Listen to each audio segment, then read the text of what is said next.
पाण्यात जाऊन मस्ती करणे हा नुसता खेळ नाही, तर ही वॉटर थेरपी पण आहे. विशेष मुलांमध्ये अस्वस्थता, हायपरनेस, एक्स्ट्रा एनर्जी आणि सेन्सरी ओव्हरलोड जाणवतो, तेव्हा त्या मुलांना शांत, संयमी करण्यासाठी किंवा रिलॅक्स करण्यासाठी वॉटर बेस्ड ऍक्टिव्हिटीची फार गरज असते.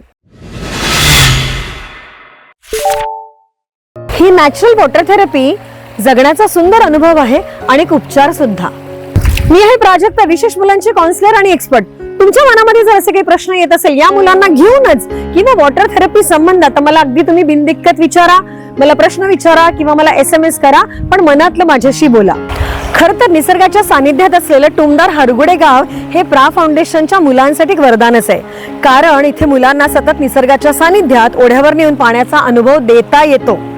पाण्याचा स्पर्श आणि त्याचा प्रतिकार मुलांना त्याच्या शरीराची जाणीव म्हणजेच बॉडी अवेअरनेस होण्यास मदत करू शकतो. पाण्यातील हालचालींमुळे मोटर स्किल्स, शरीराचा समतोल आणि कोऑर्डिनेशन विकसित करण्याची त्यांना संधी मिळते. सगळ्यात महत्त्वाचं म्हणजे पाण्याचा शांत अनुभव काही मुलांना रिलॅक्स होण्यास, त्यांची अस्वस्थता कमी करण्यास आणि लक्ष केंद्रित करण्यास मदत करू शकते. आणि जेव्हा ही सगळी प्रक्रिया निसर्गाच्या कुशीत होते, तेव्हा पाण्याचा स्पर्श, गारवारा, हिरवाई, मुक्त वातावरण आणि मुलांच्या चेहऱ्यावरचं निरागस हास्य सहज उमलतं. बाकी विशेष मुलांचं पाण्यातलं धाडस बघून नवख्या मुलाला सुद्धा त्याला धाडस करावंसं वाटतं. त्याचा एक सुंदर अनुभव तुम्ही बघाच.